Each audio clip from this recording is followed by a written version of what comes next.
Bienvenue dans le chapitre mise en page et dans la vidéo créer un en-tête et un pied de page personnalisé.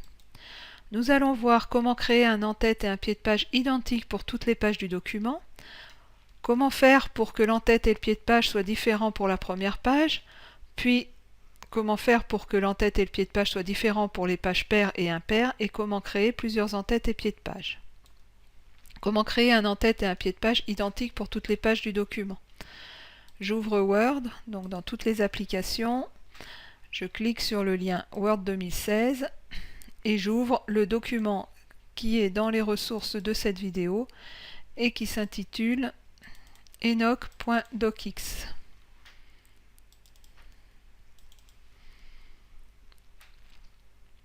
Voilà. Je double-clique ici dans la zone d'en-tête de façon à pouvoir modifier cette en-tête. Et donc, je vais décocher cette option qu'on verra plus tard. Et je vais créer un en-tête personnalisé sur mon document, donc sur l'ensemble des pages de mon document. Donc j'ai la possibilité de rentrer des informations ici, par exemple, le numéro de page. Voilà, donc pour ceux qui ne voient pas très clair, là au moins on a un numéro de page qui se voit. Je peux également rentrer la date du document, donc ici à gauche, et à droite, je vais rentrer, moyennant d'utiliser les tabulations, je vais rentrer par exemple le titre de mon document. Voilà. Donc j'ai rentré un certain nombre d'éléments sur mon en-tête de page et donc personnaliser mon en-tête de page. Alors je peux donc rentrer le numéro de page en haut de page, en bas de page, en marge de page, en position actuelle, donc numéro normal, et je peux aussi agir sur les formats des numéros de page. Je peux rentrer donc la date et l'heure avec différents formats, on l'a aperçu, donc ici tous les formats proposés pour la date et l'heure. Et je peux rentrer des descriptifs du document, donc l'auteur, le nom du fichier, le chemin du fichier, le titre du document. Je peux également rentrer des propriétés du document, l'adresse société, l'auteur, la catégorie, le commentaire, la date de publication, l'état, etc., etc. Donc un certain nombre de propriétés que je peux rentrer. Et je peux rentrer également des champs que je peux faire personnaliser moi-même. Je peux également mettre des images. Donc on va voir dans le pied de page ici, en personnalisant notre pied de page. Donc bien évidemment, notre en-tête se retrouve sur toutes les pages de notre document et notre numéro de page varie à chaque page du document. Donc sur notre pied de page, on va rentrer une image qui va être le logo par exemple de notre entreprise. Donc l'image, je recherche image sur internet. Donc par exemple, voilà, je vais insérer cette image-là qui va me servir de logo. Voilà, donc je la diminue de façon à avoir un logo pas très important. Voilà, et donc ce logo, je vais le retrouver sur l'ensemble de mes pieds de page, sur l'ensemble des pages de mon document. L'image peut également être insérée sur l'en-tête de page. Elle n'est pas exclusivement sur le pied de page. On peut mettre les mêmes informations sur l'en-tête et sur le pied de page. On voit ici que dans mon document, j'avais déjà une information sur le pied de page qui était renseignée, donc le numéro de page.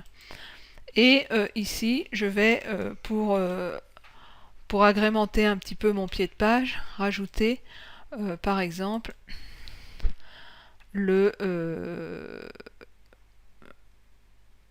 l'état de mon document, sachant qu'ici, comme c'est pas, on va mettre l'état, il est validé. Voilà.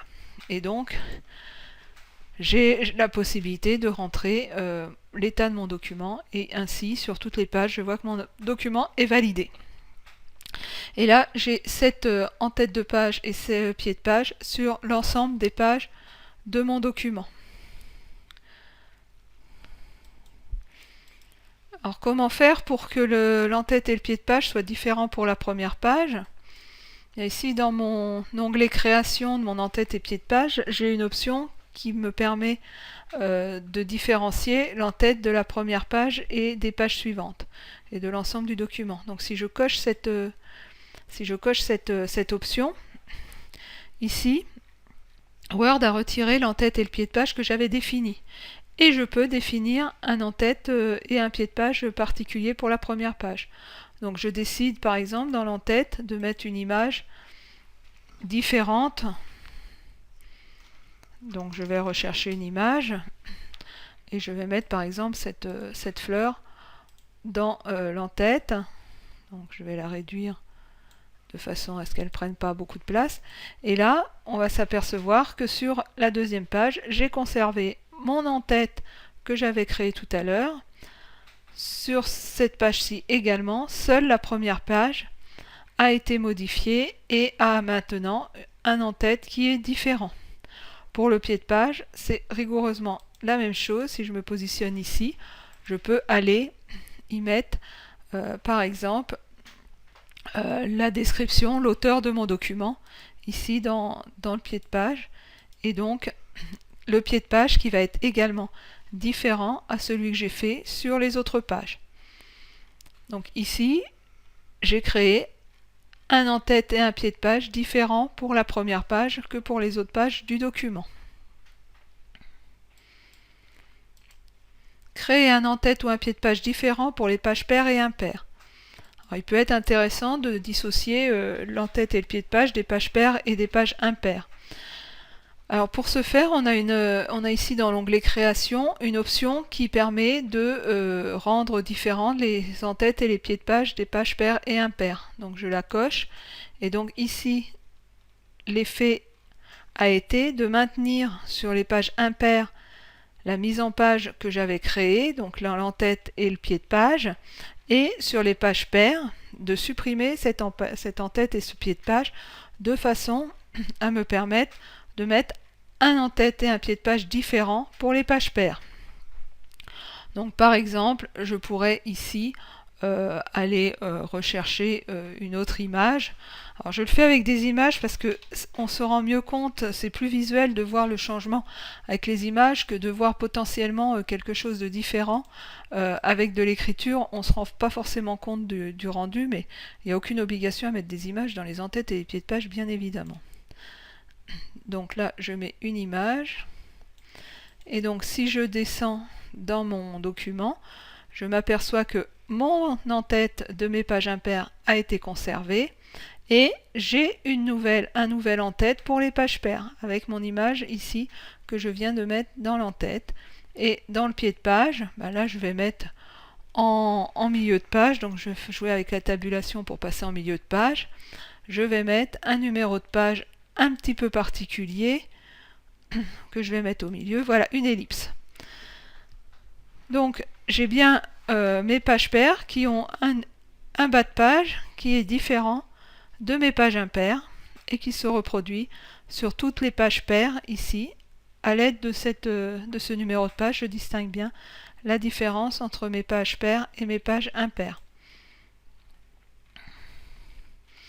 Donc possibilité de rendre différents les en-têtes et les pieds de page des pages paires et des pages impaires.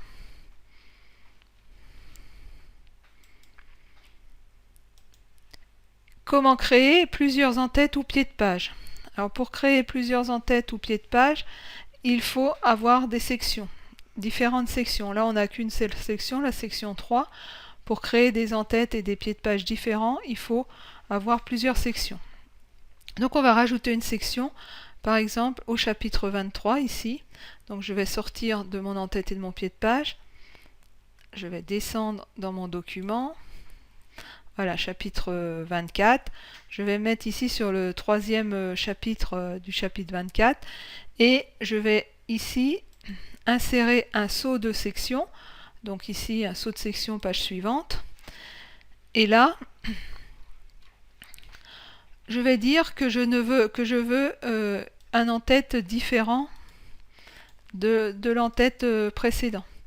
Donc ici, je vais enlever le lien qu'il y a avec l'en-tête précédente. Donc j'ai bien ici un en-tête pour la section 3 et pour la section 4, il m'a repris le premier en-tête de la première page, ce que je ne veux pas. Donc je vais lui mettre ici plutôt un numéro de page que je vais, mettre avec 2 barres pour le distinguer.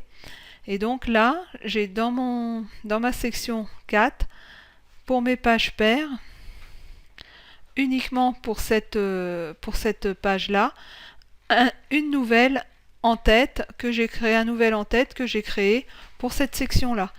Et donc pour modifier, pour avoir des sections différentes, des en-têtes différentes, il faut avoir des sections de pages de façon à pouvoir changer les en-têtes et les pieds de page.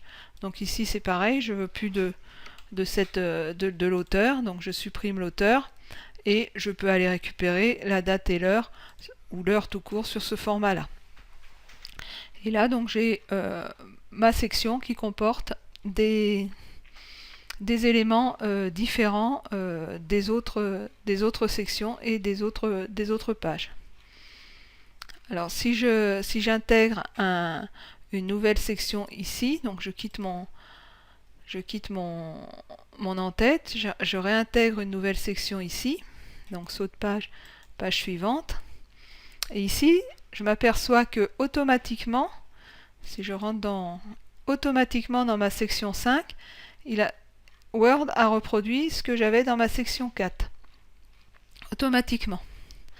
Mais il a maintenu dans mes autres pages les en-têtes telles qu'elles étaient. Donc la possibilité ici de reproduire dans ma page l'en-tête de la précédente. Donc si je supprime le lien avec la précédente, je peux ici aller modifier cette en-tête, et si je ne veux rien mettre comme en-tête, je peux le faire, et donc auquel cas ma section 4 a un en-tête différent de ma section 5 ici. Alors pour quitter l'en-tête, il suffit de cliquer sur le fermer l'en-tête, et pour y revenir, de double-cliquer ici. Et pour passer du pied de page à l'en-tête, on a 2 boutons ici qui permettent de le faire facilement à l'aide de cette bascule. Donc nous avons vu comment créer un en-tête ou un pied de page personnalisé, et comment rendre l'en-tête et le pied de page différents sur la première page, voire sur les pages paires et impaires, et comment créer plusieurs en-têtes et plusieurs pieds de page dans un document, moyennant la création de différentes sections dans le document.